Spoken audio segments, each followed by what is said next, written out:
इस तरीके से पूरे देश में और प्रदेश के अंदर किसानों के हाल बेहाल हो रहे हैं। किसानों को खाद नहीं मिल रहा है और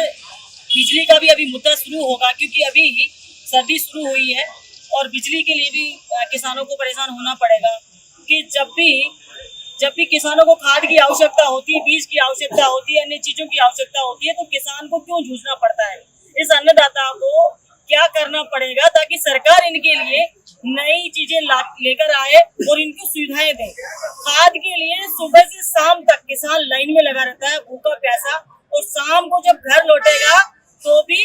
खाली हाथ लौटेगा। ये बहुत ही बड़ा दुर्भाग्य है हमारे राजस्थान का, क्योंकि किसानों के साथ अन्याय हो रहा है, किसानों को खाद नहीं मिल रहा है। आज उनके लिए हमने एक रैली का आयोजन किया है और खाद के लिए मांग की है, कलेक्टर साहब से मांग की है कि खाद कब तक उपलब्ध करा दोगे। कलेक्टर साहब ने आश्वासन दिया है कि इसी सप्ताह एक बैग लगेगी, और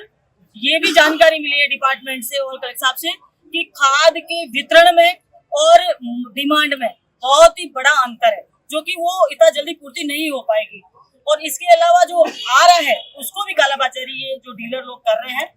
इस पे कार्रवाई जरूर हो रही है। लेकिन ये हम पूछना चाह रहे हैं सरकार से भी कि क्या किसानों को ऐसे लाइन में खड़े खड़े ही ये फसल का टाइम जो है वो निकालना पड़ेगा, या फिर इनको खाद उपलब्ध हो जाएगा समय पर। मुझे नहीं लगता कि समय पर खाद उपलब्ध हो पाएगा, और किसानों के लिए हम लोग लड़ते रहेंगे, मांग करते रहेंगे इनके अधिकारों की रक्षा के लिए। क्योंकि मैं जिला कांग्रेस कमेटी के अध्यक्ष बनी हूँ, तो कांग्रेस का धर्म और दायित्व है, लोकतंत्र के अंदर अधिकार है कि विपक्ष को